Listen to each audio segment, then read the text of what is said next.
kena ambil yang paling kuat. Dia tak ada kata oh dua-dua betul, tak ada, kena ada bukti. Kerana hadis ni belum disahihkan lagi. So hadis ni yang disebut dalam Ibnu Majah ni, dihalalkan kepada kamu dua jenis bangkai dan dua jenis darah ni, dia dua jalan. Satu marfu', makna kata-kata Nabi, satu lagi kata-kata Ibnu Umar. Dan yang marfu' tu dhaif, dikritik oleh Daraqutni. Daraqutni kata yang sahihnya apa? Yang sahihnya kata-kata Ibnu Umar. Maka hadis ni yang sahihnya mauquf ala Ibnu Umar. Ia kata-kata Ibnu Umar. Walahu hukmul marfu'. Tetapi hukumnya hukum marfu'. Boleh faham ke ni? Okeylah Ustaz. Go. Jalan. Kata-kata sahabat tak jadi dalil. Kerana sahabat tidak maksum dan sahabat bukan Nabi. Kita diwajibkan ikut Nabi, bukan ikut sahabat. Betul? Okey. Tapi kadang-kadang ada sahabat, ada perkataan sahabat yang dianggap hukum dia tu macam kata-kata Nabi. Walaupun itu kata-kata sahabat. Bila mana sahabat menceritakan tentang sesuatu yang tak dapat difikirkan oleh akal. Macam sahabat Abu Hurairah cerita tentang syurga, Abu Hurairah cerita tentang neraka, Ibnu Abbas cerita tentang kiamat, cerita tentang masa depan yang bakal berlaku. Ini semua walaupun kata-kata sahabat, tetapi hukumnya hukum macam kata-kata Nabi. Sebab mana dia nak tahu kalau bukan diambil pada Nabi? Sebab tu kita kata al-mauquf walahu hukmul marfu'. Dia ni mauquf tapi hukum dia hukum marfu'. Supaya macam ni. Memang kata-kata Ibnu Umar paling sahih, tapi hukum dia hukum marfu'. Sebab Ibnu Umar macam mana dia nak kecualikan melainkan dia dapat pada Nabi? Takkan dia nak tipu? Sahabat tak tipu. Sebab itu Anas kata kan, Anas kata, wallahi ma kunna nakzib wa ma nadri mal kadhib. Kami tak pernah bohong dan kami tak tahu apa itu bohong. Hebatlah sahabat ni. Kami tak pernah bohong, kata Anas, dan kami tak tahu apa itu bohong. Jadi sahabat bila disebut satu-satu benda yang tak dapat difikirkan dengan akal, bukan perkara ijtihad, maka hukum dia hukum marfu'. Maka hukum kata-kata dia tu pasti diambil pada Nabi. Pasti diambil pada Nabi. Okey. Yang keempat, ad-damu sa'il wa minhul qayh. Darah yang mengalir, dan termasuk juga daripada darah itu nanah. Kata Allah, au daman masfuha au lahma khinzir fa innahu rijs. Dalil yang kata darah ini najis ialah Allah Ta'ala mengharamkan darah yang terpancut keluar ketika mana kita sembelih.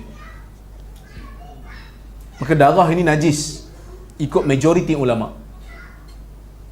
Darah manusia pun najis. Cuma darah yang sikit tu dimaafkan lah. Dimaafkan. Kalau macam terkena baju, luka kita, terkena baju sikit, dimaafkan. Tetapi sebahagian ulama, dia kata darah manusia tak najis. Kerana tidak ada dalil yang kata darah manusia adalah najis. Kecuali darah yang keluar daripada sabilain. Darah yang keluar daripada kubul dan dubur, itu najis. Selain daripada tu, tak najis. Kerana orang-orang Islam pergi jihad. Orang Islam pergi jihad, ada yang luka, ada yang salat. Kan? Pakaian terhad masa tu. Jadi sebahagian ulama kata tidak ada najis. Tidak najis darah manusia ni. Yang dimaksudkan oleh ayat tu ialah sembelihan, darah yang keluar lepas kita sembelih, yang tu najis. Dam masfuh.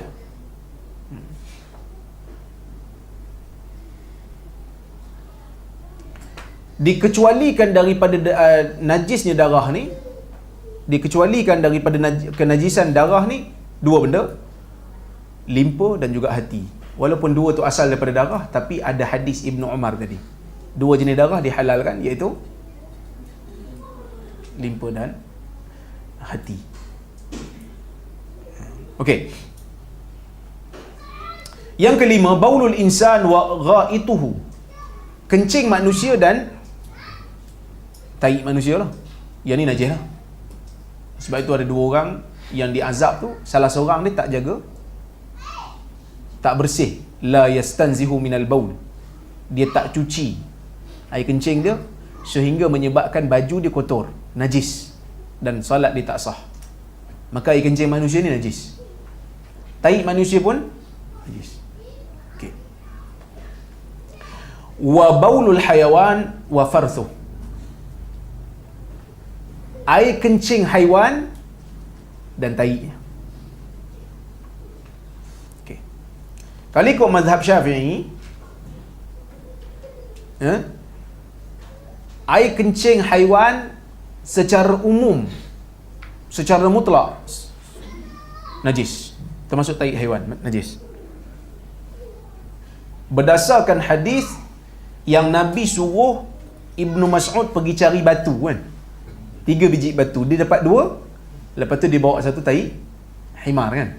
Nabi kata hadza riksun, yang ni najis. Okey.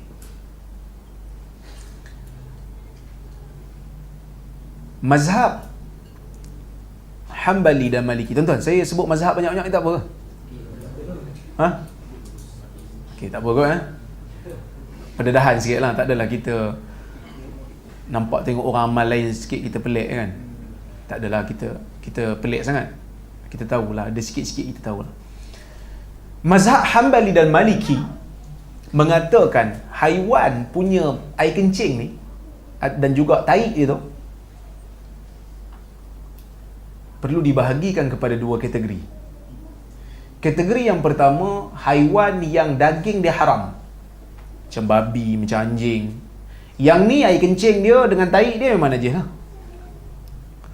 Tapi kalau haiwan yang daging dia halal, macam lembu, macam kambing, kan, tai dia tak najis.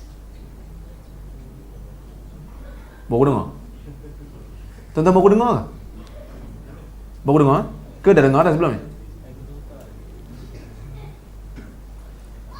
Mazhab Hanbali dan Maliki kata kencing dan tai binatang yang daging dia halal boleh makan.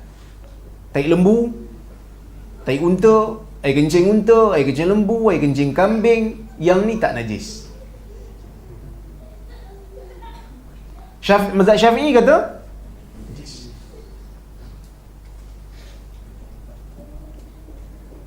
Saya bila sebut benda ni, ada yang tanya, Ustaz, kira boleh makan lah Ustaz? Orang Melayu kira nak makan saja. Dengar tak najis nak makan selalu.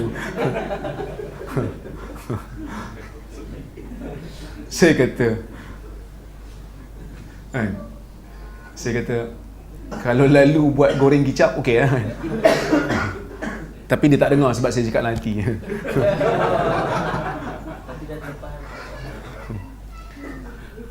Apa dalilnya? Dalil dia ialah Nabi SAW pernah perintahkan kaum Uraniyin, yang mana diorang ni satu kaum datang ke Madinah, tiba-tiba tak sesuai dengan cuaca Madinah, sakit. Diorang datang jumpa Nabi. Nabi kata pergi minum susu unta dan air kencing unta. Minum susu dan air kencing. So diorang pun minum dan baik, sembuh. Mazhab Syafi'i kata tak, yang Nabi suruh minum air kencing tu sebab diorang sakit darurat. Diorang kata tak, ada dalil lain lagi. Kan tu je. Satu lagi, sebab Nabi suruh minum sekali susu dan air kencing. Kalau darurat, Nabi suruh minum susu dulu, bila tak baik baru air kencing. Lepas tu ada kata ada dalil lain lagi, sebab Nabi pernah tawaf atas unta. Sedangkan kalau unta tu najis, tai unta tu najis, dah tentu Nabi tak bawa tawaf, sebab Kaabah dalam masjid.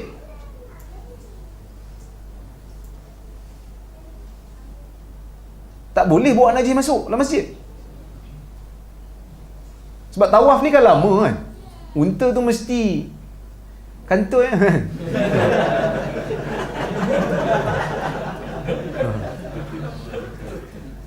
Boleh faham? Dalil yang mazhab Syafi'i guna tu, kata mazhab Hanbali dan Maliki, dia kata yang tu kes untuk himar, taik himar. Taik himar memang kami kecualikan sebab himar ni daging dia haram. Sebab tu kami kata daging yang haram dimakan, binatang tu kalau daging dia haram, air kencing dia dan juga taik dia najis. Yang ni kami bincang yang tak haram ni, daging yang halal dimakan ni, macam kambing. Sebab Nabi benarkan juga solat di kandang kambing. Nabi tak benarkan solat di tempat unta bukan kerana najis, sebab Nabi kata tempat tu ada syaitan. Kan? Dalam hadis disebutkan bukan kerana najis tau. Tapi Nabi benarkan solat di kandang kambing. Walaupun tempat tu kita kata ghalaba 'ala dhann, mungkin kebarangkalian besar lah. Air kencing apa ni kambing ada, taik kambing pun ada. Jadi mazhab Hanbali dengan Maliki dalam isu ni nampak linian lah. Nampak linian lah. Jadi sebab tu kalau kita pergi Mekah ke Madinah ke, kalau pergi tempat perah susu unta tu, kita tanya nak air kencing tak, jangan pelik. Yang kata sesat geng-geng ni. Tak, dia Hanbali. Hanbali okey benda tu. Kan? Ini cerita ni tak najis. Bila tak najis maknanya tak perlulah berhati-hati. Bukan bila kata tak najis maka wajib makan. Tak wajib. Tak lalu sudah lah. Tak ada siapa nak paksa pun. Faham tak? Jadi ini perbahasan kerana dalil yang datang tu berbeza-beza. Dan yang keenam, sikit lagi ni. Kullu juz'in infasala minal hayawan hala hayatihi fa innahu najis. Semua juzuk yang terputus daripada haiwan waktu dia hidup dikira sebagai bangkai dan najis. Berdasarkan pada hadis ma quti'a minal bahimah fahuwa maitah. Apa yang tercerai daripada binatang yang hidup, yang terputus, yang terpotong, dikira sebagai bangkai. Najis lah. Hadis ni dhaif. Tetapi kata At-Tirmidzi wal amalu bihi inda ahli al-ilm. Semua ulama guna hadis ni. Walaupun cara periwayatan dia dhaif, tetapi fake dia ada. Dipakai. Maknanya tuan-tuan, kan?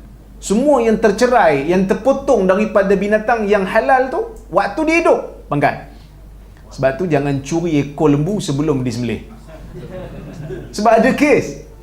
Ada kes kan? Lembu tu belum disembelih lagi, ekor dah hilang. Sebab dia takut berebut kan? So, bawa plastik dah siap. So, pakat dengan anak dia kan. Ayah potong je, kau bawa balik. Lembu tu pun pelik. Tengok, hilang dah ekor aku.